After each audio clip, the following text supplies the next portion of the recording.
לפני שאנחנו נעבור לנושא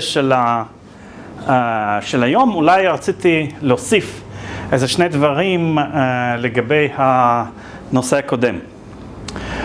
במיוחד לגבי מה שדיברנו בסוף, והתפיסה הזאת של כבוד האדם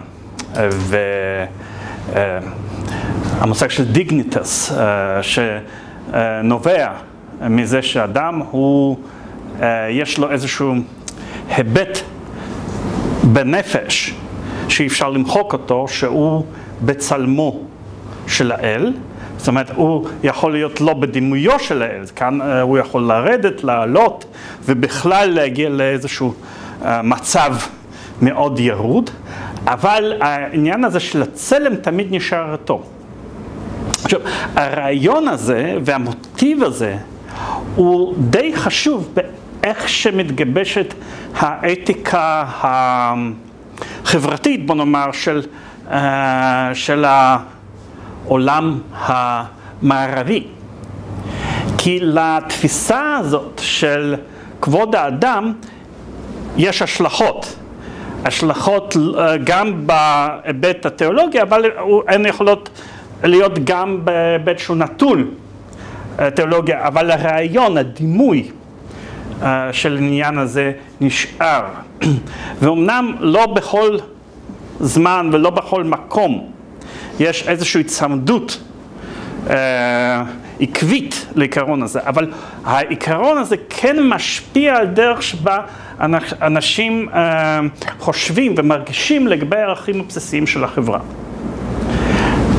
למשל, שיש דברים שהם במהותו ובטבעו בתוך האדם, שאסור לך לפגוע בהם, כי נדבק בהם איזשהו רכיב של קדושה. יש משהו אלוהי באנושיות, שאסור לך לחלל אותו. במיוחד בכל הדברים שקשורים לבקיעה בכבוד, זאת אומרת, לכל בן אדם באשר הוא, לא משנה מה הוא עושה או מי הוא, מגיע איזושהי הכרה בסיסית באנושיות שלו. למשל, אכזריות לשמה. זה דבר שפוגע באנושיות של האדם, או בדימוי של האנושיות בכלל. אכזריות זה דבר גם שאין לו תועלת, אבל גם דבר שמחלל את הדבר הזה, שהוא אלוהי שבאדם. או השפלה של האדם. לכן, למשל, אפילו פושע הכי גרוע, אפשר להעניש אותו, או אפשר, לפעמים יש צורך בלהרוג בן אדם. אבל יש גבול מסוים שאתה אסור לך לבוא בכל מקרה. גם לפושע הכי שפל מגיע כבוד בזכות אישיותו. כן, אתה אמור להעניש אותו לפי חוק, אבל לא מעבר לחוק. כן, אתה לא יכול למשל לדבר איתו בצורה שהיא משפילה. תדבר איתו בשפה אתם, זאת אומרת, המנומסת. כי העונש שלו הוא מוגדר על ידי העונש הספציפי שנגזר, אבל זה לא נותן לך את הזכות להשפיל את האדם. או היה סרט לפני כמה שנים, סרט בריטי, על חייו של מוציא להורג האחרון בבריטניה. ואז יש שם אפיזודה שבה איזושהי אישה מוצאת להורג, ולא נעשה איזשהו, הגופה שלו לא מטופלת כראוי, והוא מאוד מתעצבן ואומר שגם לאישה כזאת מגיע לדבר הזה. כן. זאת אומרת, עצם אותו בן אדם הפושע ונידון למוות לא אמור לפגוע באנושיותו, בכבודו. אגב, אנחנו רואים סוג כזה של היגיון שיש לו רציונל חילוני לגמרי, למשל אצל הופס. עכשיו, אחד הדברים שקוראים ככה ברפות את הופס, חושבים שבמצב הטבע מותר לעשות הכל כל עוד זה לצורך השמירה על עצמנו, על החיים שלנו. מותר גם להרוג בן אדם אחר ולצאת מלחמה נגד אדם אחר. בכלל, יש זכות מוחלטת לעשות כביכול הכל, אבל זה לא ממש. יש אצל הופס, ואנחנו נדבר כבר בשיעור הבא, יש אצל הופס דברים מסוימים שאסור לעשות בכל מקרה. ולבדיוק הדברים שקשורים להשפלה, או בנקמה, או באכזריות לשמה. אבל מבחינת, הופס גם אומר שזה בעצם אלה דברים שאין להם שום היגיון. הדברים שהורסים את השלום, ולכן אסור לעשות אותם בכל מקרה. להרוג אדם לפעמים יש היגיון, אבל להשפיל אדם אין. אז זה לגבי המוטיב הזה בתודעה המערבית של כבוד האדם. רצית לומר? כן. זה גם חל על האדם כלפי עצמו, המגבלה הזאת? זה מעניין. אני חושב שבמובן מסוים כן, כי שוב זה תלוי את מי שואלים, אבל בעיקרון כן, זאת אומרת בן אדם לא אמור להשפיל את עצמו. או לגרום לעצמו לעשות דברים שהם בזויים. עכשיו, דברים בזויים ודברים רעים זה לא בהכרח אותו דבר. אתה יכול, עוד מעט נדבר על זה, אתה יכול להתנהג בצורה רעה, אבל אנחנו לא נגנה את זה כמשהו שפל ובזוי. אבל יש סוג של התנהגות שאנחנו מבחינת האתיקה, אנחנו נחשוב שזאת התנהגות בזויה. וכאן במובן מסוים אתה גם מחויב לעצמך לא לרדת לרמה הזאת. זאת אומרת, לא לפגוע בצלם האלוהים בתוך הנפש שלך. עכשיו, זו נקודה ראשונה. הנקודה השנייה, אנחנו דיברנו על החזון ההומניסטי הזה בהקשר של התפיסה התיאולוגית. והתפיסה התיאולוגית הזאת מדמה את האדם לאלוהים מבחינת ההיבט של תהילתו. זאת אומרת, אנחנו צריכים להריץ את האנושיות כמו שאנחנו מריצים את האלוהות. ומבחינת ההומניזם הסטנדרטי של 115, נניח, זה גם כולל את התפיסה שאנחנו גם צריכים להתנהג כראוי, לפי המידות הטובות. אבל יש תפיסה אחרת, שוב, שהיא משליכה את התיאולוגיה הזאת החוצה, אבל היא משאירה את העיסוק עם התהילה של האדם, עם ההרצה שלנו של האדם. והדוגמה לכך זה מקיאוולי. אצל מקיאוולי הערך המרכזי זה גלוריה, זאת אומרת התהילה של האדם, אבל זה לחלוטין מנוקה מכל סוג של אלוהות וכל סוג של מושג כביכול קונבנציונלי, לפחות עבור האנשים הגדולים. אבל זה עדיין בתוך אותה המסורת של דימויים. ועכשיו אנחנו עוברים לנושא של השיעור הזה, שזה מישל דה מונטיין. במקרה, ספציפית לשיעור הזה, יש לכם רק טקסטים ממחבר אחד.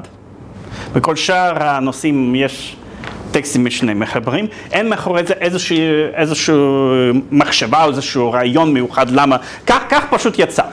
אם כי זה לא מהטקסטים, אז זה משתבל. פשוט אל תכניסו לזה יותר מדי משמעויות, אבל יהיה לנו מספיק על מה לדבר. כן. אוקיי. עכשיו,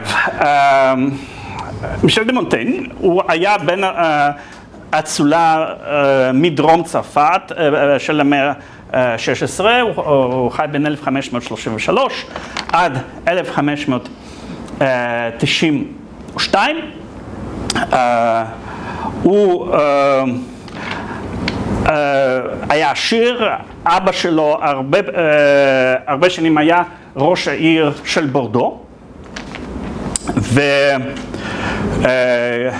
ומונטיין, כאשר היה צעיר וכל עוד האבא שלו היה חי, הוא עשה קריירה של משפטן, כי מאוד רצה שהוא יהיה סוג של איש ציבור בתחום המשפט, מה שאנחנו קוראים נובלס דה רוב, האצולה של הגלימה, האצולה המשפטית של צרפת.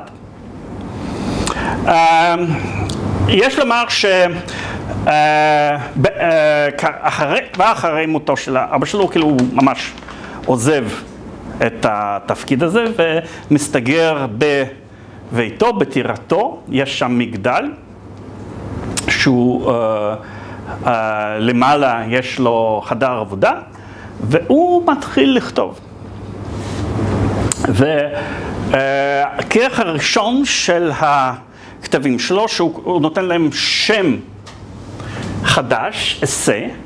אסה זה בא מפועל מאוד, צרפתי מאוד פשוט, אסיה, זאת אומרת לנסות, זאת אומרת ניסיונות. ניסיונות במובן של ניסיונות כתיבה, אולי גם ניסיונות של החוויות. אבל לא, זה יותר ניסיונות של כתיבה בהקשר הזה. אז הוא ממציא את הסוגה הזאת של מסות. כן, וזה יוצא לראשונה ב-1580, וזוכה ממש לפופולריות מאוד גדולה. והוא בינתיים יוצא לטיול באירופה, ואז כשהוא מגיע לאיטליה ורוצה שם ליהנות מהחיים, באים אליו שליחים מהעיר שלו, ואומרים, זה 1581, ואומרים אנחנו בחרנו אותך בראש העיר בורדו. אוקיי, כאילו זכרו לטובה את האבא שלו, וגם עכשיו הוא סוג של סלבריטי, אז רוצים שהוא יהיה ראש העיר של בורדו, וזה ממש לא בא לו, אבל אין לו מה לעשות, אז הוא נאלץ לחזור. וזה קדנציה של שנתיים, ואחרי שנתיים עוד בחרו אותו מחדש לעוד קדנציה. כאילו, בסך הכל היה אפשר למלא תפקיד בשתי קדנציות, אז 4 שנים הוא מלא תפקיד של ראש העיר בורדו, ואז שוב פורש לטירתו, ומספיק עוד לפרסם עוד 2 כרכים של המסות. מעניין לעבורנו שיש כל מיני סיבות, אנחנו לא יכולים להיות בטוחים, אבל יש כל מיני סיבות לחשוב שהוא בא לפחות מצד אמא ממוצא יהודי, של האנוסים הספרדים, שנאלצו, המשפחה שנאלצה לעבור צפונה בגלל רדיפות. יש גם כאלה שמנסים גם למצוא משהו כזה גם מצד אבא, אפילו מצאתי איזה ספר בצרפתית שדן בשאלה של המוצא כביכול היהודי של מונטיין וההשפעה של זה עליו, למרות שכמובן הוא היה קתולי טוב וזכה לחינוך קתולי אדוק. אבל עובדה מעניינת מחייו שאבא שלו החליט לעשות מין ניסוי חינוכי והעסיק מחנך גרמני שלא ידע צרפתית, שהוא היה אמור לחנך אותו בלטינית, וגם אסר על כל בני ביתו לדבר עם הילד חוץ מלטינית. זאת אומרת, שפת האם, השפה הראשונה של מונטיין זה לטינית. כן, זה, למי עוד יכול לבוא לראש הרעיון הזה לחנך ילד בשפה שאף אחד לא מדבר כבר. אז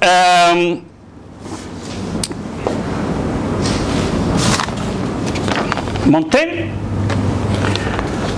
זוכה לחינוך משובח, הוא מכיר מצוין את כל הפילוסופיה העתיקה וגם את ההיסטוריה, במיוחד קורא לטינית, יוונית כנראה שהוא לא כל כך הכיר, והוא בהחלט הכותב במסורת של הומניזם אירופאי, אבל זה כבר תקופה אחרת.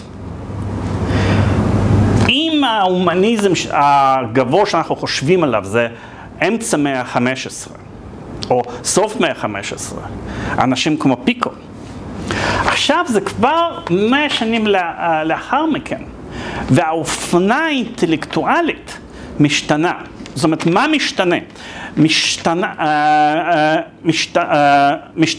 משתנה התמקדות בסוג של טקסטים ורעיונות העתיקים שמושכים את תשומת הלב. אם 100 שנים לפני כן, מי שמככב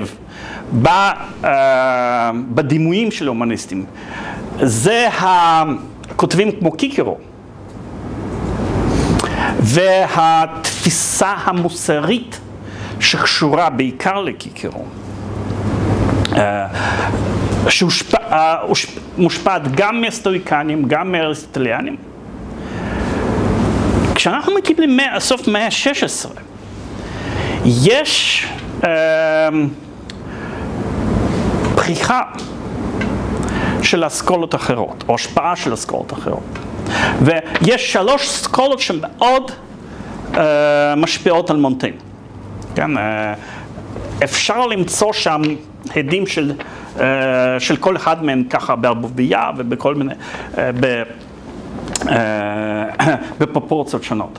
עכשיו, האסכולה אולי המרכזית שהיא חשובה להבנה של מונטייgne זה מה שידעו כפירוניזם. פירוניזם זה על שם של הפילוסוף היווני העתיק פירון. והכוונה היא לספקנות, לתפיסה שאין דרך להגיע לידיעה נכונה על אף שאלה פילוסופית גדולה. כשאנחנו מזקקים ושמים זה מול זה את כל הטענות הפילוסופיות, אנחנו רואים שיש סיבות טובות להעדיף גם את זה וגם את זה. ולכן הדרך הנכונה מבחינה פילוסופית היא להימנע משיפוט.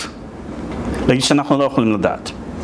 אגב, גם בהקשר הזה יש לזה היבט לא רק אפיסטמולוגי, אלא גם היבט אתי, או היבט איך להגיע לאושר. כי המצב הזה שאנחנו אומרים, אוקיי, אנחנו לא נטריח את עצמנו, מה באמת נכון, זה נותן לנו איזשהו סוג של שלווה נפשית. אז זו ספקנות. יש השפעה של אפיקוריאנים.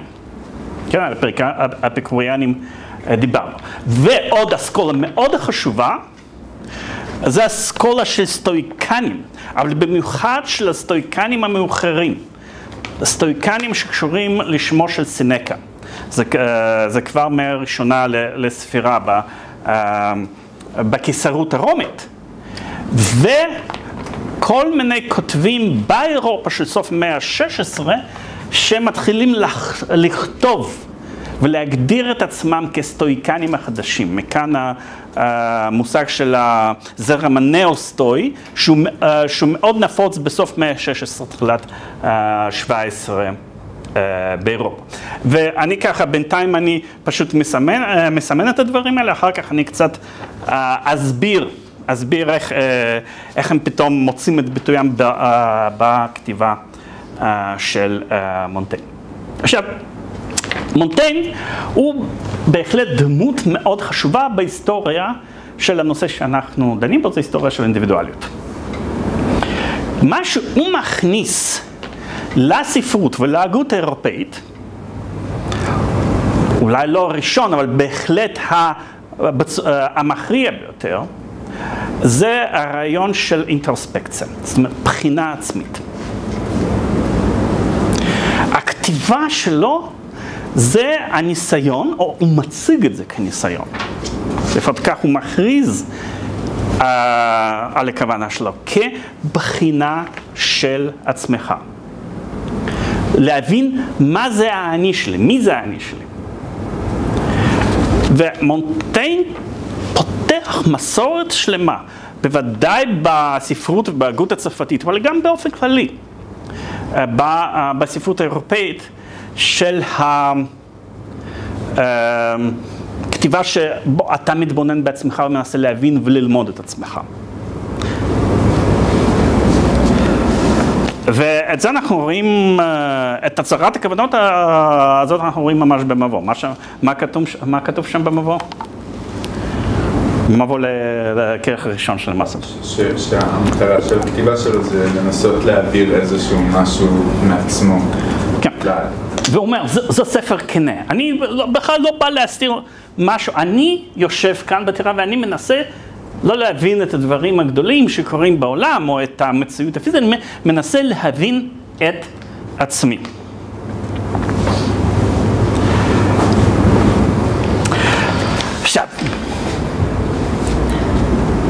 הומניזם כמובן קשור באופן אינטימי להתעניינות באינדיבידואליות האנושית. אבל סוג של אינדיבידואליזם שאנחנו מוצאים אצל מונטיין הוא שונה בצורה מאוד משמעותית למה שאנחנו רואים בהומניזם ישן יותר. שוב, ההומניזם יותר ישן, יותר קלאסי. זה הסתכלות על אינדיבידואל בעיניים מעריצות, בעיניים מעליהות. זה סוג של ראייה באדם מעין גיבור. ייחוס לאדם של תכונות של גבורה. מסוגים שונים. אבל זה מישהו שאמור לעמוד כאנדרטה במובן מסוים שאנחנו סוגדים. ואילו ההומניזם היותר מאוחר של מונטיין, יש שם כבר אווירה אחרת. קודם כל, הוא חי ומרגיש את האווירה של משבר. לא אווירה של תקווה, לא אווירה של הרפתקה, לא אווירה של איזושהי התלהבות, אלא יותר התכנסות. זה אינדיבידואלי בתקופה שדברים ככה הם נתפסים, שמתחילים להתפורר. מה אתם, יש לכם ניחושים מה מתפורר בתקופה של מונטיין? מה זה הדבר שמתפורר? או אילו דברים מתפוררים? עכשיו, זה לא עניין ספציפית, גם מה קורה, איך דברים נתפסים שהם קורים. הרבה דברים מתפוררים גם במאה ה-15. ובכלל, בכל תקופה היסטורית משהו מתפורר. אבל מה ספציפית מתפורר בצרפת במחצית השנייה של מאה ה-16? מה אתם חושבים? מה יכול להיות? ניחוש מושכל.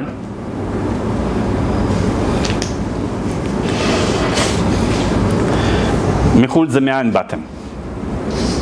מחול זה מאין באתם. מאיפה אני... סליחה, לא הבנתי את השאלה? כן, כן. מבלגיה. או! נו, בסדר. בסדר, זה בדיוק, תפסנו אותך, נו. כן. מה מזוהה המאה ה-16 בהיסטוריה?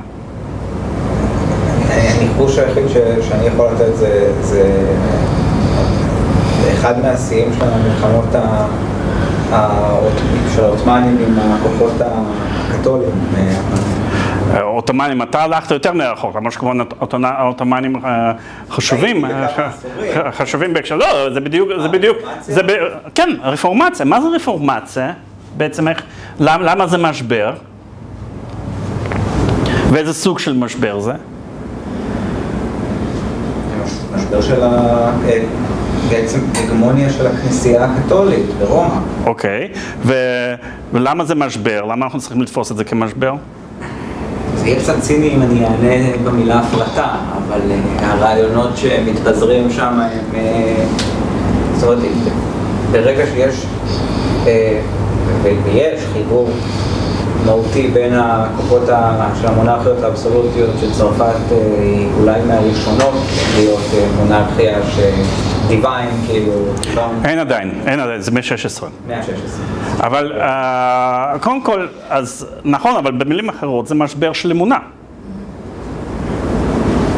זאת אומרת, אם יש כמה דתות ויש אנשים מתלבטים איזה בעצם זרם דתי הוא נכון, אז זה משבר של אמונה.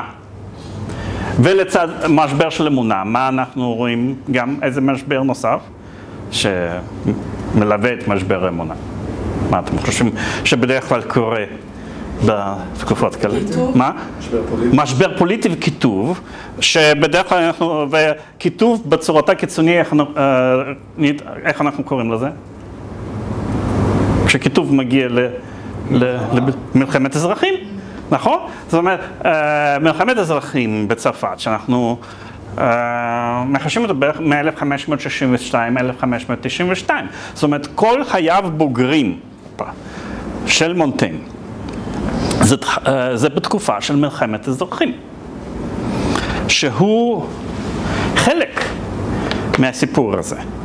גם בתוך תפקידיו הרשמיים, אלא גם בתפקידיו לא רשמיים, כי אני גם עוד לא ציינתי שמדי פעם הוא גם עושה כל מיני שליחויות דיפלומטיות לא פורמליות בין הצדדים היריבים. בסך הכל אנחנו יכולים לדבר על 3 כוחות שככה מתגבשים במהלך מלחמת האזרחים בצרפת. העשייה הפרוטסטנטית, הפרוטסטנטים בצרפת שלרוב חיים בדרום צרפת, גם מונטייgne הוא מדרום צרפת אבל הוא קתולי, אבל הוא קתולי מדרום צרפת, שדרום צרפת הוא פרוטסטנטי, והזרם הפרוטסטנטי בצרפת זה זרם קלוויניסטי שיש לו שם ספציפי, הוגנוטים. הוגנוטים זה קלוויניסטים צרפתים. ויש להם גם מנהיג שהוא גם נותן לכתר שקוראים לו אנרי דה נאוור, זאת אומרת הוא מלך של נאוור, ואחר כך הוא יהפוך למלך של צרפת, אנרי הרביעי, ומייסד של שושלת הבורבונים. אבל זה בעצם יקבע אחרי מותו של מונטייgne. אוקיי? הצד השני זה מאמינים קתולים אדוקים, שגם הם מתכנסים למה שידעו כליג, האגודה הקתולית. וגם להם יש מנהיג שגם הוא טוען לכתר שקוראים לו אנרי דה גיזה, או דוכס דה גיזה.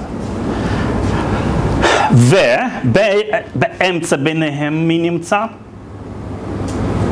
מי מתמרן בין שני הכוחות האלה בכל הסיפור? מה אתם חושבים? את מי שכחתי? המלוכה, השלטון. השלטון אמנם קתולי, אבל הוא קתולי מתון, אז הוא מנסה לתמרן בין ההוגנוטים לקתולים הקיצוניים. אז יש 3 כוחות, ומונטייgne הוא נוסע, הוא נותן עם האנשים האלה, הוא מכיר אישית, גם את המלך, גם את אנרי דה נאוור, הוא פוגש את האנשים האלה, כן. זאת אומרת, כשאתה אומר שהמלוכה נמצאת באמצע, מה הסטרוקטורה? זה רק הלמעלה של הפירמידה, או שזה ממש גם לא, זה כמובן, השלטון קיים, אבל גם בין לבין יש קרבות, יש כל מיני אזורים שהם למעשה לא תחת שלטון המלוכה. זאת אומרת, יש סוג של אנדרלמוסיה, וזה משתנה משנה לשנה מה קורה שם בסיפור. זאת אומרת, זה לא מלחמת אזרחים שיש שם קווי חזית ברורים. זה מין סכסוך פוליטי פנימי, שמדי פעם מתבטא בקרבות, במעשי טבח ודברים כאלה, ברציחות. אז זה סיפור. זאת אומרת, המצב לא משהו. ומונטייgne מאוד מושפע מזה.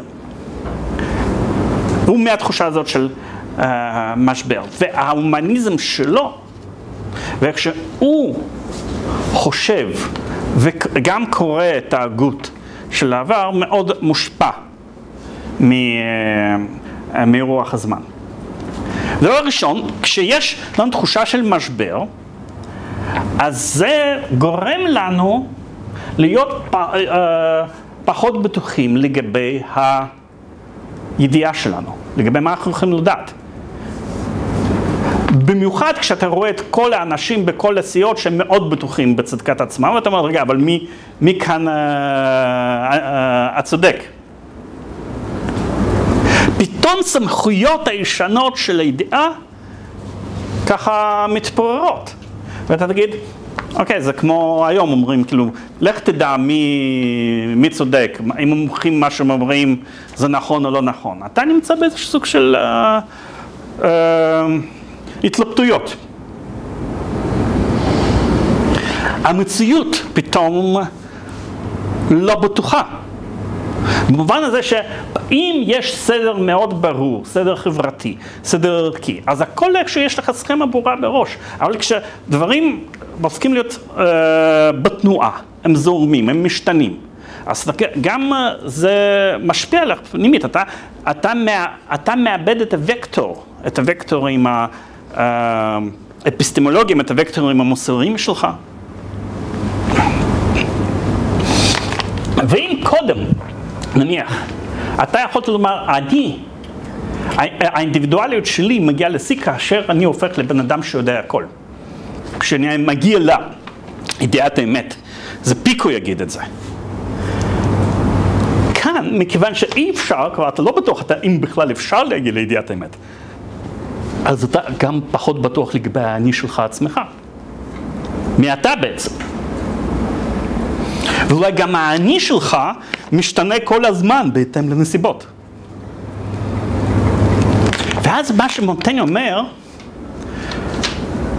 אנחנו צריכים, אם אנחנו רוצים להבין את עצמנו, אנחנו צריכים לעשות ההפך כרגע ממה שבדרך כלל אנחנו, או אנשים היו עושים. לא באופן אקטיבי לבנות את עצמנו, להציב בפנינו איזשהו אידיאל, או לגלות את העולם ואת האמת, אלא ככה לקחת, to take back seat, אפשר. ולהסתכל מה קורה מאיתנו, מה קורה עם עצמנו. לא לעשות, אלא לתת לזה לזרום מפני עצמו. ככה להתבונן קצת, לקחת מרחק מעצמנו ולהגיד, אוקיי, מעניין, מי אני? בוא נראה בעצם איך אני מגיב, איך אני חי, איך אני חושב. זאת אומרת, זה ללמוד להיות אדם פסיבי. גם הפסיביות אינטלקטואלית. אתה משחרר את זה, אתה לא בעצם דוחף לשום מקום.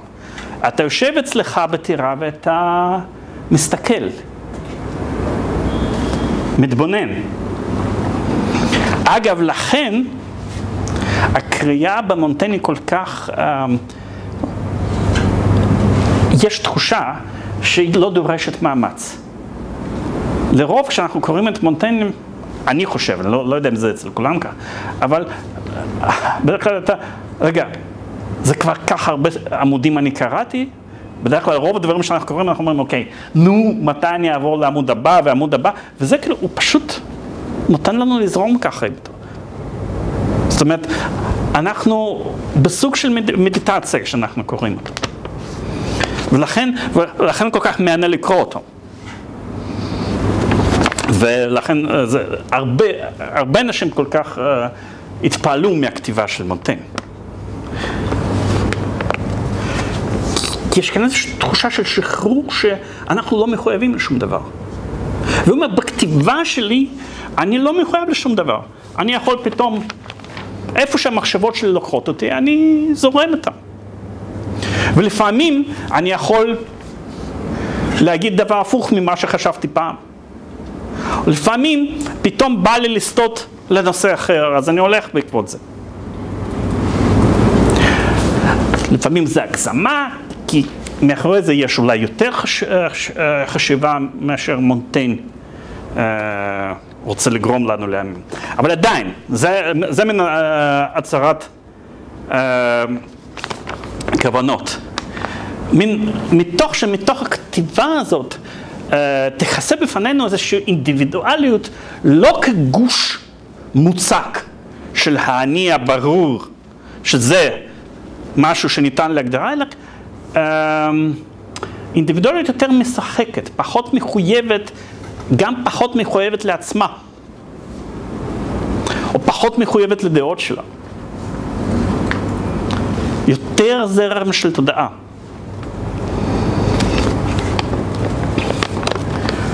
אז ספקנות וחוסר מחויבות ואולי חוסר עקביות. בנוסף, האני הזה שאנחנו מקבלים כאן איזושהי תחושה שלו, הוא אני יותר שברירי. כאשר אנחנו בוחנים את עצמנו בכנות, אנחנו לא רק רואים את החוזקות שלנו, אלא גם את החולשות שלנו. ומונטייג' אומר הרבה פעמים, אני מדי פעם ככה, אבל אני לא ממש גיבור, לפעמים עשיתי דברים כאלה וככה, ואני מנסה ככה. זאת אומרת, המודעות לחולשה שלנו. חולשה שנובעת גם מתוך החולשה של האנושי שבנו, גם קשור גם לחוסר שלמות של הטבע האנושי, מהתשוקות, התאוות שאנחנו נשלטים עליהן. אבל גם חולשה מצד הכוחות החיצוניים שאין לנו שליטה עליהם. בסופו של דבר, האדם האינדיבידואלי הבודד הוא יצור חלש. הוא לא שולט באירועים. וצריך להגן עליו, או הוא צריך איכשהו לבצר את עצמו מאותם הכוחות החיצוניים שעלולים לפורר אותו, או לסכן אותו. וכאן אנחנו מגיעים למוטיב מאוד מרכזי בזרם הזה שאני הזכרתי של נאו-סטואיציזם, נאו-סטואיקניות. עכשיו, הסטואיקנים, גם הסטואיקנים העתיקים, כמובן שהם דגלו בזה שבן אדם צריך להיות אדיש לכל תפוחות הגורל ולהבין שאין לו מה לדאוג לגבי דברים שלא תלויים בו. הדברים שחשובים באמת הם תלויים בו באופן מוחלט, זה המידות הטובות שלו, על כל שאר הוא לא צריך לדאוג בכלל. וברגע שהוא יבין שאין לו שליטה לדברים האלה, הוא יגיע למצב של שלוות נפש ודישות. ויהיה מאושר. אלא מה? מה? זה לא מונטייג. זה לא מונטייג. עכשיו, זה קצת מונטייג, אבל זה לא מונטייג. ואני אגיד בדיוק למה.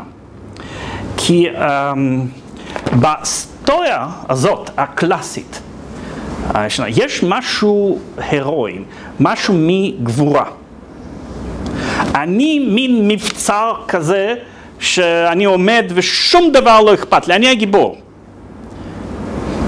זה דבר ראשון. דבר שני, אין כאן גם פחד מהחיצוני. שום דבר חיצוני לא יכול בעצם לערער את שלוותי, ולכן אני דווקא מחויב לעולם החיצוני. לפי ההיסטוריה אנחנו מחויבים להרחיב את טווח האמפתיה האנושית שלנו, להתחבר לסביבה השכנה שלנו ואחר כך סביבה רחוקה יותר, עד שאנחנו מתחברים אמפתית ליקום כולו. וכל זה תוך שלוות נפש ותוך אדישות. נאו-סטואיקנים, ובוודאי מונטייג שהוא לא רק סטואיקן, הוא גם ספקן, יש הרבה דברים אחרים, זאת אומרת סטואי זה לא הדבר המרכזי שלו, למרות שהוא מושפע מזה. הם לא חושבים במושגים של גבורה והתחברות לעולם, להפך. הם חושבים מסוג של למצוא מקלט שבה אנחנו יכולים איכשהו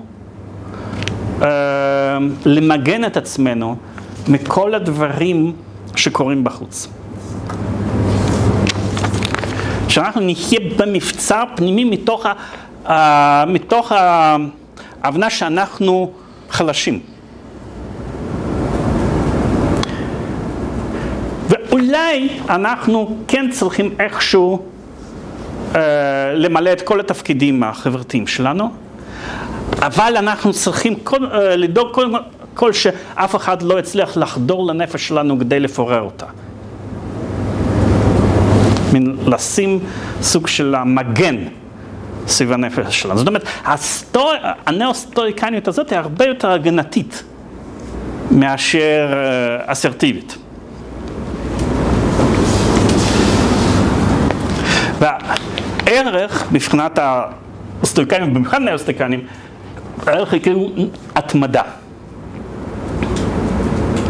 זאת אומרת, לא להיות מובלים על ידי כל מיני גירויים חיצוניים או דרישות חיצוניות שהמציאות מטילה עלינו.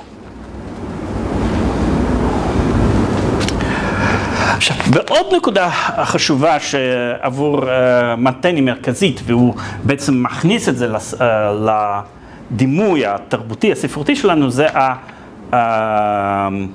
הערך של פרטיות. שכמובן ההגנה הזאת על פרטיות היא קשורה לכל מה שכבר אמרתי. על הסכנות שבאים לנפש מבחוץ. וגם כאן יש סטייה מההומניזם הקלאסי, כי הערך עבור ההומניסטים הקלאסיים בדרך כלל למלא בצורה הכי נאמנה וקפדנית את תפקידך הציבורי, הפוליטי. אם זה ברפובליקה, זה כמובן השתתפות בחיים הפוליטיים של הרפובליקה, כמו בערים האיטלקיות של תקופת הרנסנס. אם זה איזשהו סוג של עריצות או מלוכה, אז בבקשה, אתה תהיה איזשהו מזכיר של המלך או יועץ של המלך שממלא את תפקידו נאמנה. ובכך אתה ממלא את ייעודך וזוכה לתהילה שראויה לך.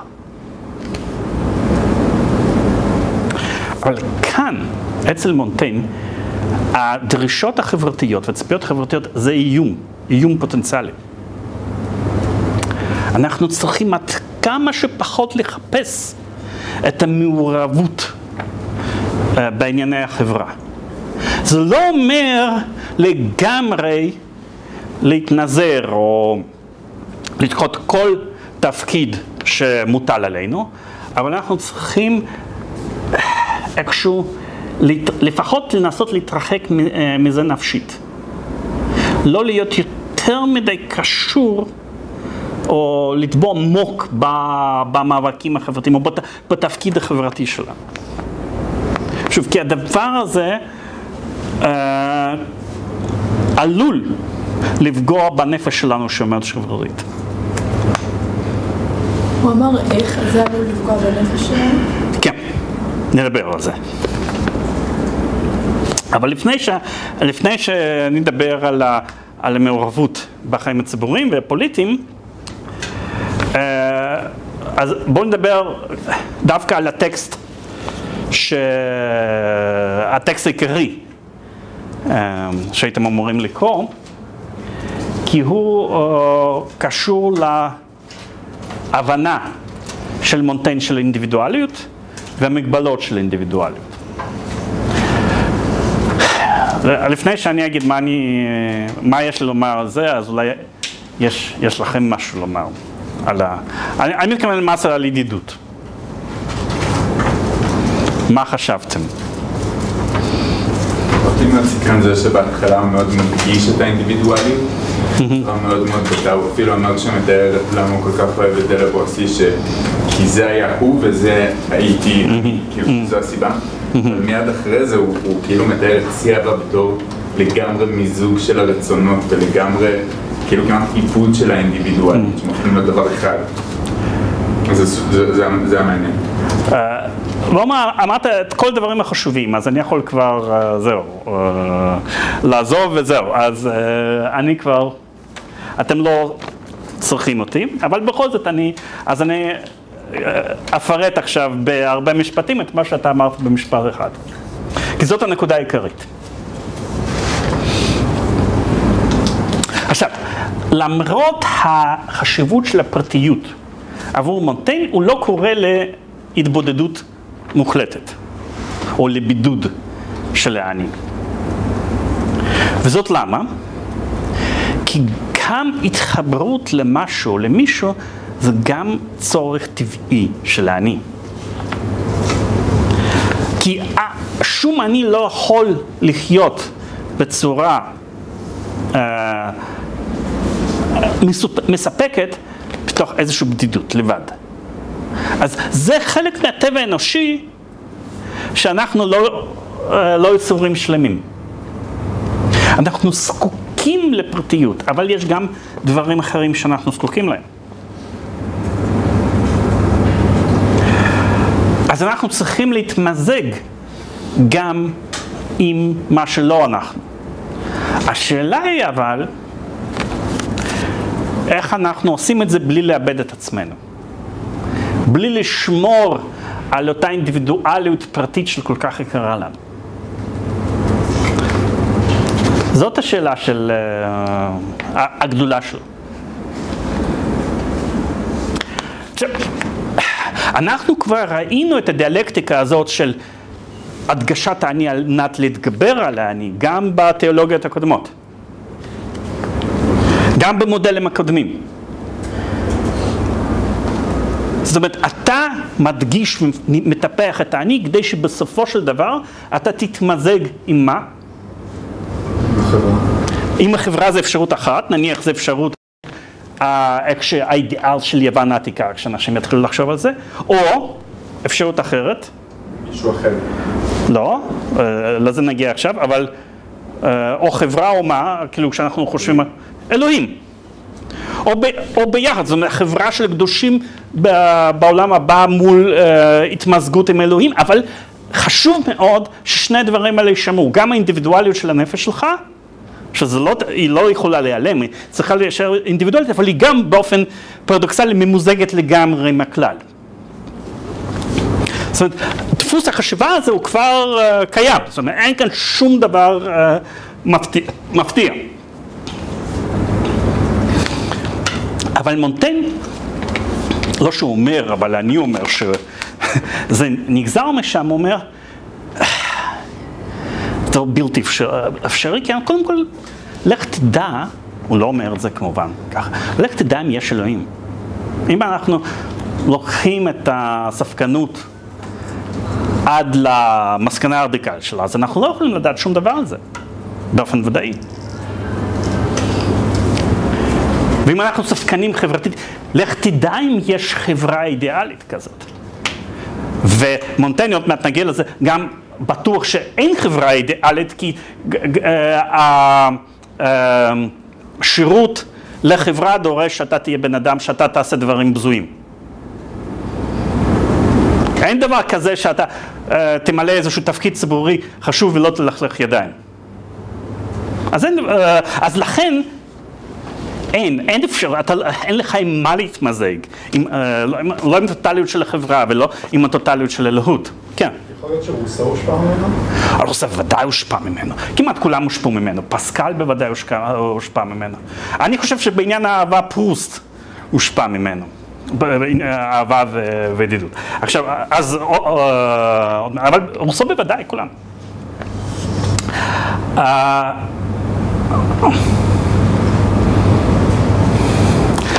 והתשובה של מונטן הוא שכדי שאנחנו נוכל לספק את הצורך הזה של האני, להתגבר על האני ולשמור על האני, הכי רחוק שאנחנו יכולים ללכת זה אינדיבידואליות אחרת אחת בספירה הפרטית. זאת אומרת, אותו אינסטינקט קהילתני שיש בנו, נכון? אפשר לממש אותו בלי לפגוע באינדיבידואליות, רק כשאתה מקים סוג של קהילה זורמת עם אישיות אחת בלבד. לא יותר. וזה מה שנקרא ידידות.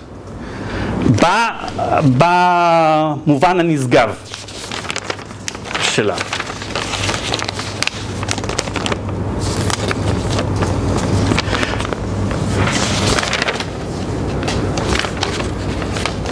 וכך הוא מתאר בצורה אידיאליסטית את הידידות שלו עם אתיין דה לבויסי.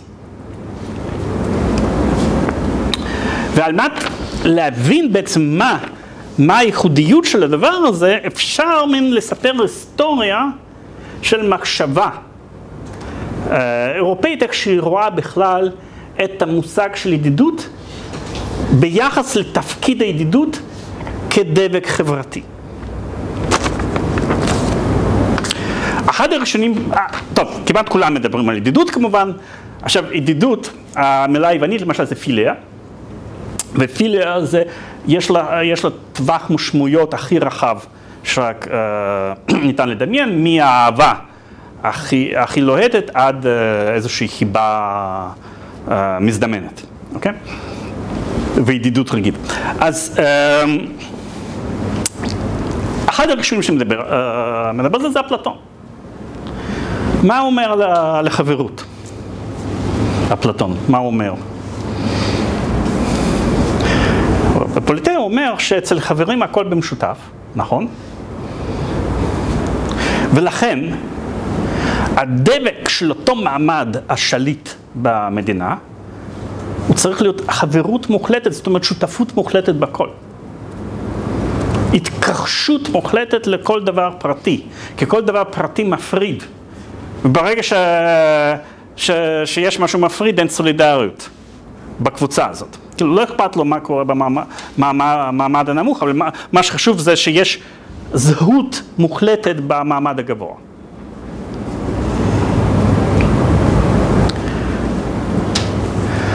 זאת אומרת, החברות כאן והחברה הפוליטית זה אותו דבר. הקהילה האידיאלית היא קהילה של חברים, והחברים הם הקהילה הפוליטית האידיאלית. לא אמורה להיות כאן צרימה בין הפרט לכלל.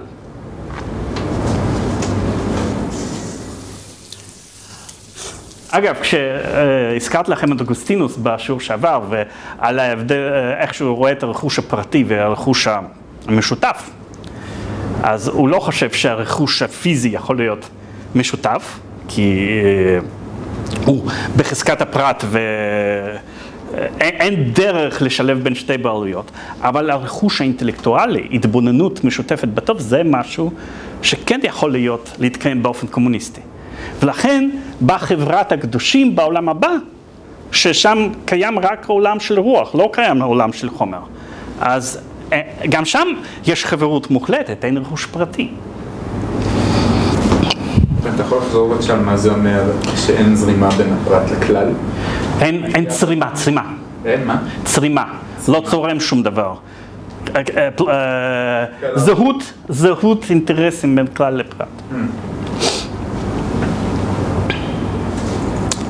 עכשיו, כשאנחנו באים לאריסטו, אריסטו קצת יותר מהרגליים על הקרקע.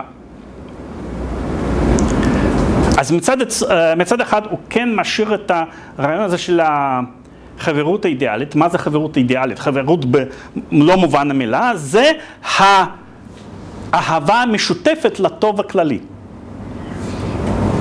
אז גם כאן כאילו אנחנו אמורים להתכחש לדברים הפרטיים שמפרידים בינינו. אבל הוא אומר, ברור שיש מדרג של סוגים שונים של ידידות, ויש ידידות על בסיס אינטרס, יש ידידות על בסיס תשוקה, שזה לא הידידות האידיאלית, אבל זה משהו שגם קיים. ואז כשאנחנו באים לרומא, אנחנו נראה שיח כבר אחר על ידידות, למשל אצל קיקרו. אצל קיקרו יש מסה, שוב, על ידידות. בכלל, הידידות זה מושג מרכזי, בוודאי בפילוסופיה, פילוסופית מוסר העתיקה, אבל גם קצת במודרנית. וכאן, קיקרו כבר לא חושב שהידידות המושלמת היחידה היא ידידות שמארגנת את כל הקהילה הפוליטית, את כל המעמד השליט. פתאום הוא מתחיל לחשוב שבתוך הקהילה הפוליטית, הרפובליקה, עשויות ונרקמות תחושות, מחויבויות של ידידות, שהן לא כוללות את כולם, אלא רק חברים ספציפיים. זאת אומרת, יש לי עכשיו מחויבות לחבר ומחויבות לרפובליקה. ושני הדברים האלה יכולים לסתור זה את זה. עכשיו, למה שזה יסתור זה את זה? כי הם אצל קיקרו קיימים על רובד אחד. גם חברות זה מין סייה פוליטית קטנה. אלא שהיא כבר לא חובקת את הכל. ואז אם אתה קבוצה של קושרים, אתה מחויב לחברים שלך או לחבר שלך, ונניח אתה קושר קשר נגד הטוב הכללי, טוב הציבורי. אז יש כאן שתי רמות של מחויבות או דבק חברתי. הכללי, הרפובליקני, והפרטי של הידידות. וכשיש קונפליקט כזה, במה אנחנו צריכים לבחור לפי קיקרו? לבגוד בחבר או לבגוד ברפובליקה? לבגוד. כן. לא, קיקרו חושב שצריך לבגוד כמו בחבר, כי ריפובליקה זה ערך יותר חשוב, הכלל הטוב הציבורי יותר חשוב מטובת הסיעות הפרטיות בתוך הריפובליקה. Okay? אז התשובה היא שערך של מחויבות לריפובליקה הוא גובר. מי שכן טוען שאם צריך לבחור אם לבגוד במולדת או לבגוד בחבר, אז צריך לבגוד במולדת, זה סופר בריטי של 120, E.M. פורסטר, אם שמעתם עליו, זה משפט די ידוע שהוא אמר. אבל למרות שהתשובה היא שונה, אבל ההסתכלות על חברות כמשהו שהוא פוליטי, אבל פוליטי מיקרו, שיכול להתנגש עם פוליטי מקרו, נשאר. באיזשהו מובן, למרות שהוא לא יגדיר את זה כפוליטי. אבל המחויבות לחבר כאן יכולה לסתור מחויבות יותר כוללת. ועכשיו, כשאנחנו מסתכלים על עניין הידידות של מונטייgne, אצלו, כאשר הוא מדבר על ידידות, הוא יוצר קהילה פרטית לחלוטין. ידידות זה קהילה פרטית של שתיים שאינה אמורה להתנגש או בכלל לגעת בסדר החברתי הכולל.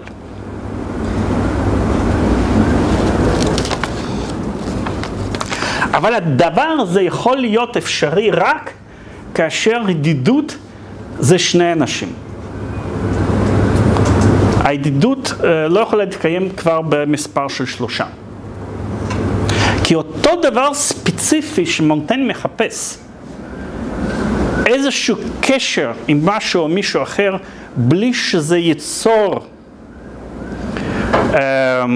בלי שזה יגביל את האינדיבידואליות שלנו, אפשרי רק ברמה של 2 ולא ברמה של 3.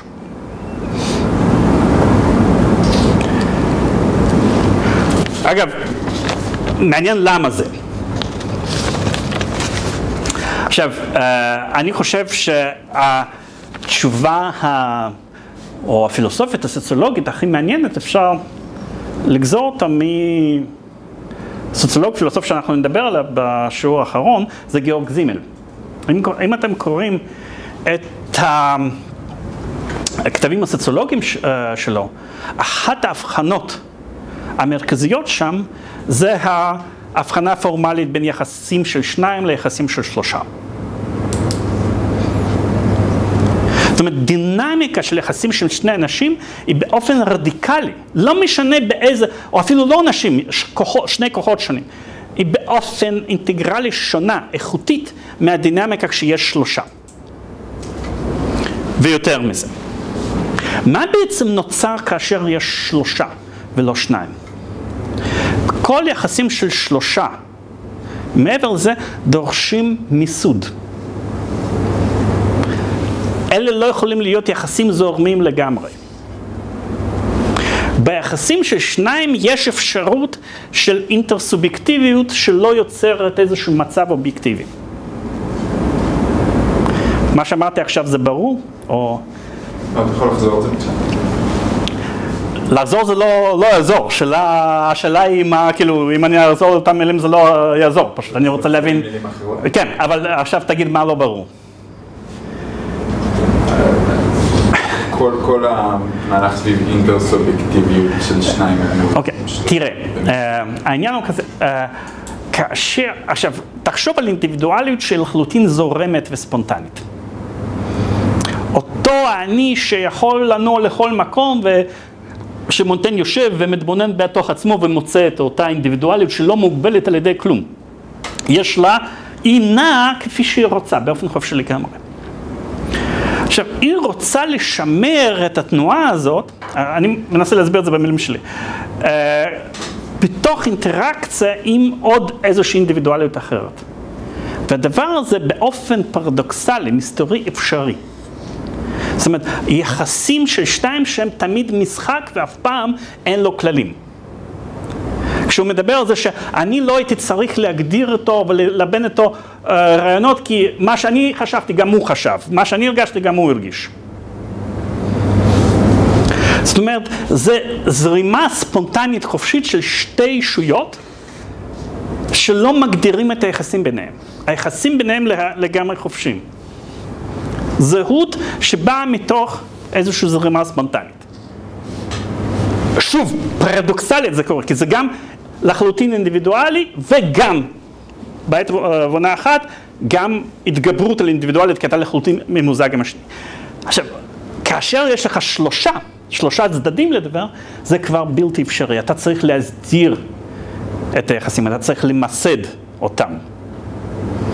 כן? לכן אולי באופן פרדוקסלי, אולי החברה הייתה עושה יותר נכון אם במקום יחסי אהבה של שני אנשים, הייתה ממסדת את יחסי משולש. של משולשי אהבה. כאילו זה יותר הגיוני במובן הזה, כי דווקא היחסים של שניים לא דורשים מיסוד. עכשיו, אז דווקא ברמה הזאת, שיש לך רק שניים שזורמים ביחד, אתה יכול להגיע למצב שאתה מוצא ביטוי לאינדיבידואליות שלך ביחסים שהם מתגברים על אינדיבידואליות. לפחות זאת הטענה. אפשר לשאול עוד כן. שאלה? יכול להיות שלא הבנתי נכון את הטקסט, אבל בחלק הזה שהוא מדבר על למה אפשר רק ידידות עם שניים ולא שלושה, הוא גם אומר כי לידידות אמת צריך לתת את הכל, צריך בצורה טוטלית, ואם יש שלושה, זו עובדה שלא נתת הכל לאחד מהם. אז איך אפשר לתת הכל, אבל עדיין לשמר אינדיבידואליות, ולאבד אותה? באותו אופן שאיך אפשר שיכולות להיות אל אחד ושלושה אלים. זה אותו סוג של פרדוקס. תחשוב על זה, כאילו אל תנסה לשכנע את עצמך. זה דברים שרק אפשר להרגיש, אבל אתה לא יכול לשכנע את עצמך באופן רציונלי. אין כאן טיעון רציונלי. זה טיעון חווייתי. אבל זה בדיוק הדבר מה שאתה ציינת, שהוא מתקשר למה שאני דיברתי עליו.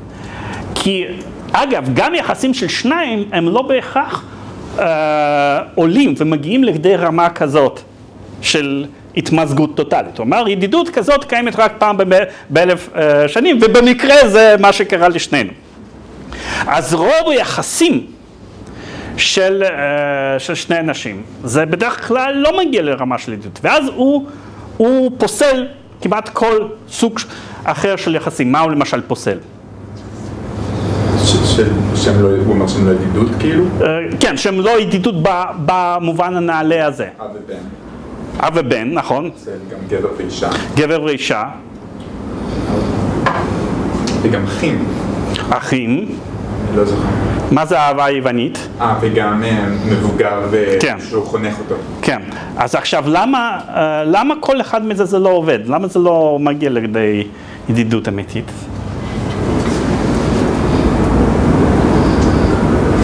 אם אני זוכר זה כי אומר שיש איזשהו אי שוויון מובנה. נכון. אבל נניח שיש שוויון. בין שני האחים יש שוויון. אולי כי לא מדובר בגופים שונים לגמרי, יש ביניהם עדיין קשר כלשהו ובין, דוגמה, אחים, זה לא באמת מדובר בשני אינדיבידואלים שונים חולקים בהכרח, אולי בגלל יכול להיות, זה בהחלט, אבל אני חושב שהתשובה הפורמלית יותר תהיה כזאת שבעצם כשאתה נכנס בסוג כזה של יחסים, אתה נותן חלק מעצמך. אתה באיזשהו תפקיד ביחסים האלה.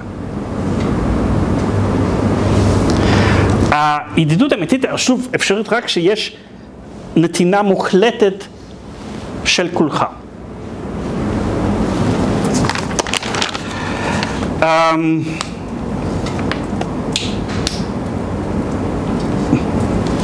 אגב, שוב, גם אצל אריסטו, כמו שראינו, יש סוגים פחות מושלמים של אינדיבידואליות. אבל כשאנחנו מגיעים לשיא של סוגים פחות מושלמים של ידידות, אבל כשאנחנו מגיעים לשיא של ידידות אצל אריסטו, מה שקורה שם זה שאנחנו הופכים להיות זהים. אנחנו זהים במידות הטובות שיש לנו ובאהבת הטוב. אצל מונטנקן אתה לא אמור להיות זהה, אתה אמור לשמור על האינדיבידואליות, תוך כדי שאתה ממזג אותה באינדיבידואליות של האדם האחר.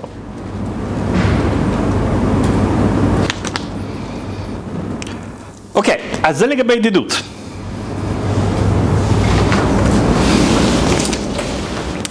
עכשיו, אבל באמת מה קורה כאשר אנחנו מדברים על קשרים, מחוביות, שהם מעבר לידידות, מעבר לאותם היחסים האינטימיים המקודשים של ידידות. כשאנחנו צריכים לעלות על במה הציבורית ולמלא את תפקידנו הציבורי מול אנשים אחרים. וכאן, ושוב, זה ההבדל בין מונטייל, כמעט כל יווני שיכתוב על הדברים האלה, שכאן ההיגיון של אהבה, של ידידות, הוא לא עובד. הוא לא יכול לעבוד. וכאן, מה שכמובן אתה צריך קודם כל, לדאוג לגביו זה ממש להגן ולשמור על האני שלך, על הנפש שלך, על הפרטיות שלך. לא להיחשף יותר מדי.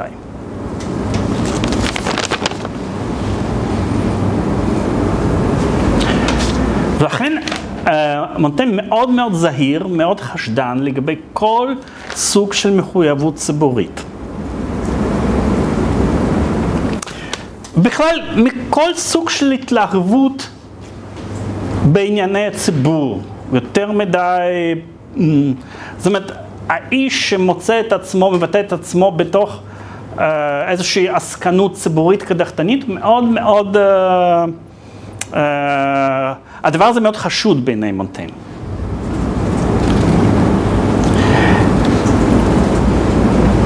וכאן כמובן זה גם כולל את אנשים שעושים את זה מרצונם הטוב. כי ברגע שאנחנו יותר מדי בתוך זה, אנחנו נאלצים להתרחק מעצמנו. כל האנשים והציפיות הם משפיעים עלינו, כן? כשאנחנו יותר מדי נניח ברשתות החברתיות, אנחנו כל הזמן חושבים, אוקיי, אכפת לנו איך אנשים יגיבו, מה הם אמרו. אז אנחנו נותנים להם יותר מדי שליטה על עצמנו, על חשבון של הדבר הפרטי והשלמות של האני שלנו.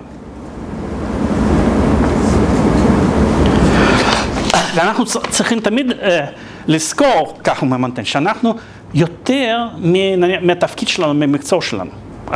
אסור לנו להתמזג עם התפקיד, כי התפקיד שלנו הוא מסכה. התפקיד שלנו זה לא אנחנו, באמת.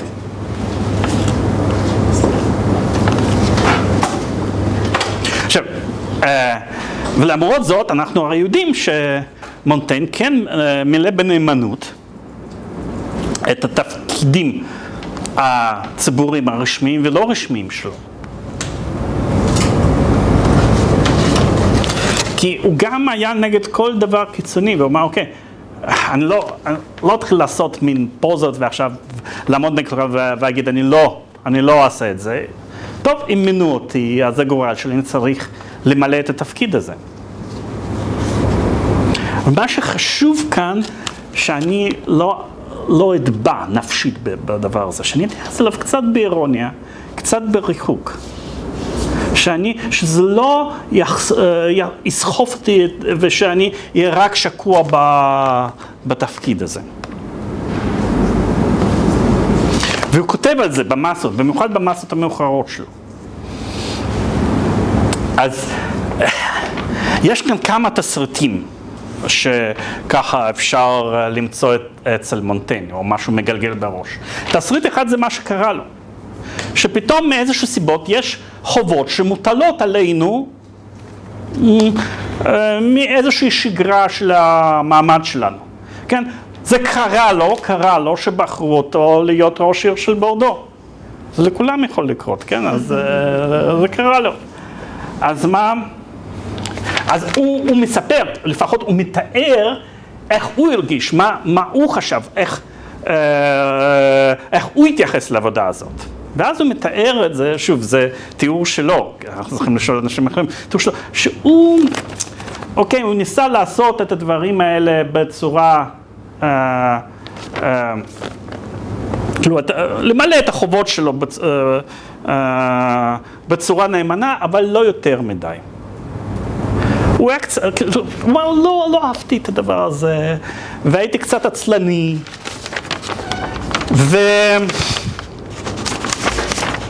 אם כבר, חשבתי שתפקיד שלי היה לתחזק את הדבר הזה, את הסדר, במקום ליזום איזשהם פרויקטים שאפתניים, והוא אומר, מה שאני גאה בו, זה שבמהלך 4 שנים האלה, שום דבר ראוי לציון לא קרה. זה הישג שלי. עכשיו, אבל תחשבו על זה גם בהקשר של התקופה, שהוא ראש העיר. ויש לך שם קתולים, יש לך פרוטסטנטים, ויש בכלל כל מיני, זאת אומרת, אתה מחזיק את העיר ששום דבר לא קורה שם 4 שנים. לא איזה אסון גדול. זה לא נקרא הנאמנות, כאילו למלא את התפקיד בנאמנות. למה לא? הוא כאילו מתחזק את הדבר שעובד. הוא אומר, זה הכי טוב שיכול לקרות. שהדבר מתגלגל, ופשוט אנשים, ואני ניסיתי לעבור קצת במתינות, ולא להלהיט פה ולא להלהיב שם, אז אנשים הסתדרו אחד השני, מה רע? אז זה טוב מאוד שאף אחד לא יזכור את התקופה הזאת שהייתי ראש עיר. כן. נמצא פה אולי איזה פרדוקס שיכול להיות שנובע מתוך קצת כמו עם הנסיך של מקיאוולי בכללי הקטנים המאוחרים שלו, שאפשר להגיד שהוא בעצם קצת מתוסכל מהעבר שלו, אז הוא כותב, ובעצם פה אני מצד אחד שומע שהוא אומר, אולי לא להתחבר יותר מדי לתפקיד, כי מחר מלחמת אזרחים עשויה להתהפך, ואז ישייכו אותי יותר מדי במשטר ויהרגו אותי, ובכללי אולי צריך להיזהר לא להיות יותר מדי בתוך עומק הדבר הזה, בגלל שיש טרבולנט טיימס ומלחמת אזרחים, ומצד שני הוא גם לוקח קרדיט באופן מלא על השקט שהיה בתקופה שלו. לא, אבל מקיאוולי, כשהוא מדבר על איך צריך להתנהג, הוא בוודאי לא אומר את זה, זה לא אידיאל של איך צריך להתנהג. נתתי איזושהי דוגמה לבן אדם שנמצא, עוד בן אדם שנמצא גם כן בתקופה שהיא מאוד סוערת, ואפשר להסתכל על הכתבים שלו ולראות בהם איזשהו סיפור כיסוי או תירוץ לכישלונות או תשמע, אצל מקיאוולי יש הרבה תסכול. הוא היה חולם כל הזמן לחזור לאיזושהי השפעה פוליטית. אבל מונטייג' אומר, לא, אני לא רציתי את זה, וטוב לי כאן לשבת בבית עם בני משפחה שלי ולכתוב, וזהו. ואוקיי, אז עשיתי את מה שהייתי צריך לעשות. והוא גם מספר איך הוא נסע בשליחויות דיפלומטיות. בשליחויות דיפלומטיות, לנסוע ממלך אחד, כאילו, טוען לקטר אחד, למלך, ולדבר איתו. וטוב מאוד שלא ידעתי את כל הסודות. כי אז, כאילו, אני גם מודע לכל הפשעים ודברים כאלה, אני לא רוצה שיגידו לי רק מה שאני צריך לדעת וזהו, ישאיר אותי בשקט. אז זה לחלוטין לא יחס של מקיאוולי. מונטייג' מרגיש, אני בן אדם פרטי מאוד, ואני רוצה להישאר בן אדם פרטי. תעזבו אותי עם כל הפוליטיקה הגבוהה הזאת. כן. כן, יש לי שאלה לגבי הסטויציזם והניאו-סטויציזם, ומגיע גם למונטייג' עצמו. שזה בעצם, הם מרגישים טיפה פטליסטים בכל העניין בעצם של לקבל את הדברים שאתה לא יכול לשנות. אני רואה שגם מונטייג' לוקח את הקו הזה והוא אומר, נגיד, קראו לי למשול ואני חייב עכשיו למשול. ובעצם, איפה הוא קובע את הקו? איך הוא יכול לקבוע מה אלו הדברים שבאמת הם מעבר לשליט אותו? במיוחד בזמנים כל כך משתנים וביקורתיים. אני חושב שהוא קובע, זו שאלה מצוינת. יש כמה דברים. אחד, זה ללכת לפי הטבע שלך, והטבע שלך יכול להיות שונה מטבע שאחר, זה לא טבע אחיד מבחינת מונטייג', וזה קשור גם לאיך שאתה בונה אישית, אבל גם מההקשר התרבותי החברתי. זאת אומרת, ללכת גם לפי הטבע שלך, גם לפי איזשהו חוק כללי שהוא מעל לחוק של מדינה מסוימת, אבל גם לפעול לפי המנהג הקיים. אז זה שילוב של הדברים האלה. אבל אין כאן איזשהו כלל אצבע, כאילו, כי הדברים מאוד מאוד תלויים בנסיבות.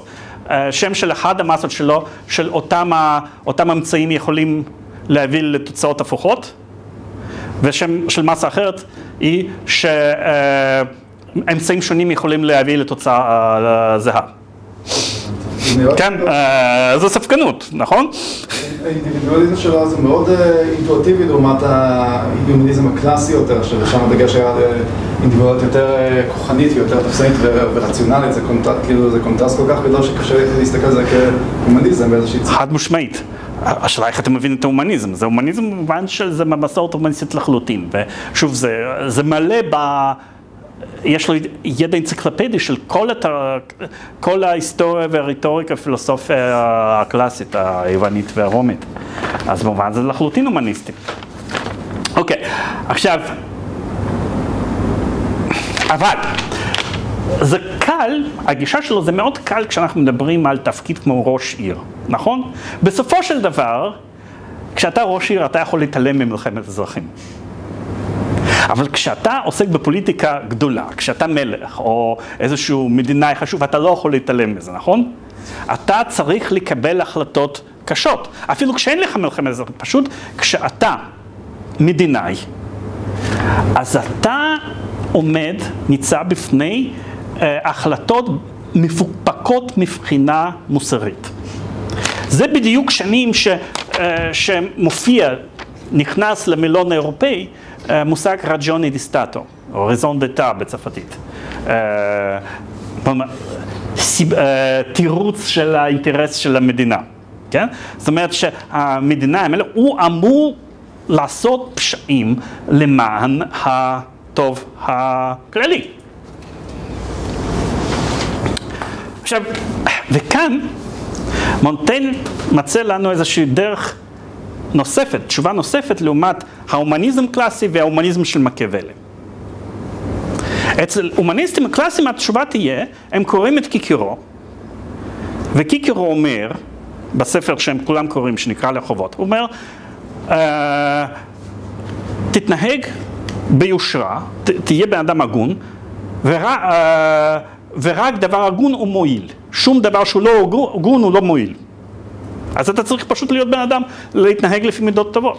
זאת תשובה ההומניסטית הקלאסית. בא מקיאוולי ואומר, רגע, מידות טובות הן לא בהכרח מועילות, אבל מכיוון שאנחנו לא מבינים אותם נכון, כי אנחנו קושרים אותם לאיזושהי מערכת מוסר מפוקפקת. אבל יש מאחורי זה איזושהי מערכת של ערכים שהיא, בוא נאמר, מטה-מוסרית. בן אדם עושה דברים למען הטוב הציבורי שהם עבור האדם הרגיל הם מפוקפקים מבחינה מוסרית, אבל אנחנו מעריצים אותו על זה, ואנחנו חושבים שהוא בן אדם טוב. זה כמו שאנחנו רואים בהרבה ספרים, יש תמיד איזשהו שוטר שעובר על כל הכללים ועושה כל מיני דברים, אבל בסופו של דבר זה כדי לעשות טוב ולהתנגד לכל דבר רע. מכירים דמות כזאת. אז כך מקיאוולי מסתכל על הדברים האלה. ואז בא מונטייל, ובוויכוח ישיר, כאילו, הוא לא מזכיר את מקיאוולי, אבל הוא בהחלט ביחס למקיאוולי וגם להומניסטים אחרים. הוא אומר משהו אחר. הוא אומר, כן, נכון, כשאתה בפוליטיקה גבוהה, אתה לא יכול שלא לעשות דברים בזויים. אתה תצטרך לבגוד, להתכחש למילתך, לשקר, לרצוח בבוגדנות. כאילו, סתם להרוג זאת לא בעיה, כאילו. זה, אבל זה לא בזוי, אבל כאילו, נניח, לבגוד ולרצוח, זה באמת בזוי. וזה באמת משרת את הטוב הציבורי, אי אפשר להימנע מזה. פוליטיקאים חייבים, המנהיגים חייבים להתנהג כך. אבל אי אפשר לומר שזה עושה איזשהו טוב לנפש שלך, להפך. זה הורס את הנפש שלך. יש לזה מחיר. אין שום דבר להתהדר בו בזה שאתה עושה את זה. ולכן אני לא רוצה לעשות את זה. ואז מה לעשות? בסדר, יש מספיק נפשות בזויות שמתאימות לעבודה הזאת, אז נשלח אותם, תשחררו אותי מזה. פוליטיקה גבוהה זה דבר מלוכלך ודבר בזוי. ויש בעולם מספיק אנשים בזויים, כמו שלמשל המקצוע של תליין, הוא הכרחי אבל בזוי, אז נשלח לשם בן אדם בזוי, למה שאני צריך ללכלך את הידיים שלי? זה לא הופך את המדינאי דווקא לדמות הכי מוסרית והכי אתית, אם היא מוכנה לעשות את הדבר הזה. אז מבחינת נותן לא. כי אתה לא יכול פשוט, כאילו, אתה לא יכול, זה יפורר את הנפש שלך, אין לך דרך. אז אדם מוסרי לא יכול אפילו להביא על עצמו לעשות דבר כזה? לא. אוקיי. זה כשמונטן חושב. כאילו, יש צורך בזה, אבל זה משהו שאתה פשוט...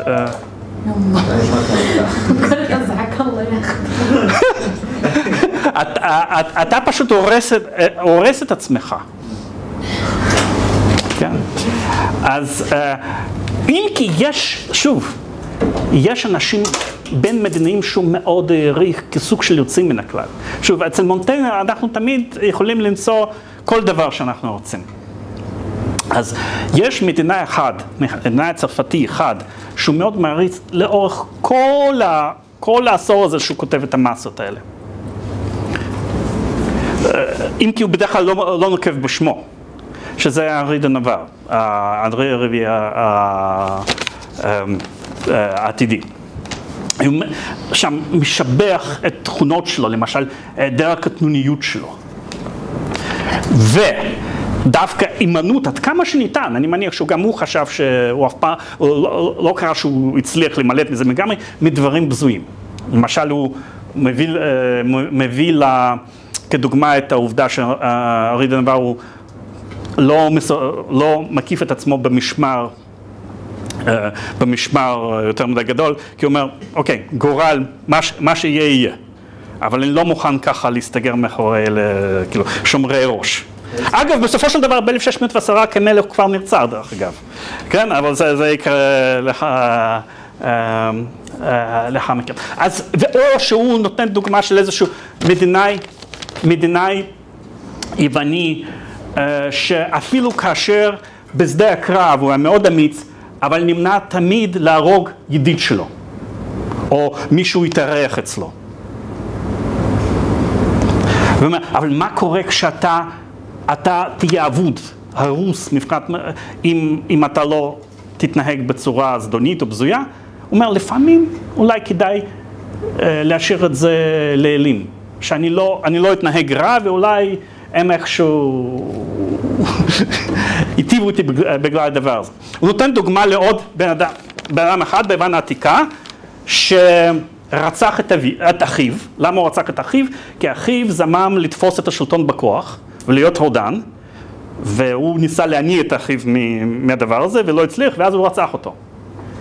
ואז עוד בסנאט התחלקו. מצד אחד הוא כאילו הציל את הרפובליקה, מצד שני הוא רצח את אביו, וגם הוא היה קצת במצב נפשי לא טוב, כאילו זה.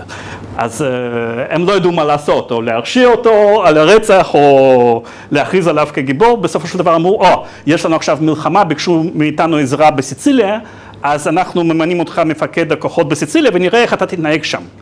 אם אתה תוכיח שאתה בן אדם הגון, אז אנחנו נכריז אותך גיבור, אם לא, אז אנחנו נרשיע אותך ברצח. והתברר שהוא באמת עמד במשימה הזאת, והכל בסדר, אז כן, יש בעיות עם הסיפור הזה. אבל גם מבחינת מונטן, אני אולי אקח איזה 5 דקות, כי אני פשוט לא רוצה להפסיק. יש דבר אחד שאפילו בפוליטיקה גבוהה אולי כן מצדיק, אפילו בשביל אדם כמונטן, סוג של מעורבות מסוימת. ואולי זה גם מצדיק את המדעים כמו אנרי דה נאבר. וזה שיש מקרים חריגים שבהם אנחנו נאלצים באופן ממוקד ליטול חלק בפוליטיקה גבוהה. וזה כדי למנוע לשים קץ למלחמת אזרחים. כי מבחינת מונטן אין שום דבר יותר מסוכן לנפש ממלחמת אזרחים. כי מלחמת אזרחים זה מצב שונה מסתם מלחמה. סתם מלחמה בסדר, אנשים הורגים, זה בסדר, אבל זה לא פוגע בנפש שלך. מלחמת אזרחים מסכנת את הנפש שלך, למה? למה? מה הבעיה במלחמה? כאילו ידידים שהם נלחמים ביחד. זה נכון, אבל זה גם אפשר גם כשיש אפשר להיות ידיד של מישהו בצד בעיר השנייה, זה פחות בעיה. למה זה הרבה יותר קיצוני ואקוטי? כן. אני מזכיר את ההקבלה הפוליטית-פסיכולוגית של פלאטו ברפובליקה, שבעצם הנפש מורכבת בצורה דומה לממשל, למדינה עצמה, למכלול. אז בעצם אם המכלול נפגע בצורה כלשהי, זה מציג פגיעה מקבילה בנפש שלו. אולי משהו קשור לזה. זה, כאילו, שזה מלחמת האזרחים בתוך הנפש. זה מעניין, אני לא זוכר שאני ראיתי משהו בסגנון כזה אצלו, למרות שכרעיון זה מעניין, כן. אני דווקא רוצה לחזק את הקו מחשבה הראשון שנאמר, שבאיזשהו מקום השלטון בהכרח, גם אם כתופעת לוואי יוצר קשרי ידידות על קשרי ידידות ברשת בשרשרת אינסופית, ואיפשהו במלחמת אזרחים חייב לבוא גרזן. יכול להיות. אז יש התפוררות. יכול להיות, זאת אומרת, אתם שניכם מקשרים את זה לחשיבות הזה של ידידות כהרחבה של אינדיבידואליות, וזה ממש קורא את זה. זה כמו, באיזשהו מקום זה כמו תגובה של פצצת אטום, שזה מתחיל באיזשהו קרע אחד, אבל הקרע הזה מתפזר בחברה, אנחנו רואים את זה במלחמות אזרחים, עד לרמה של בתוך משפחות. נכון. למרות שאתה יודע, בשביל מונטיין משפחה זה לא כזה... יש שם ציטוט מעניין בעניין הזה, אחר כך אולי בי. אבל לא, התשובה שלי אחרת, כאילו, היא לא יותר טובה, אבל אני חושב ש... כי מלחמת אזרחים דורשת הכרעה ומחנאות. נפש בשלמותה, מחנאות. מה? ממילה מחנה. נאמנות טוטלית לרעיונות של המחנה שלך. אבל הבעיה היא שנפש זה דבר כזה מורכב ונזיל, שאתה אף פעם לא תהיה ב-100% הסכמה עם המחנה שלך, נכון? אז אתה יותר... וזה דורש ממך איזושהי מידה של התכחשות לעצמך. או שאתה דווקא להפך, אתה תתאים את הדעות שלך לאינטרסים של הצד שלך.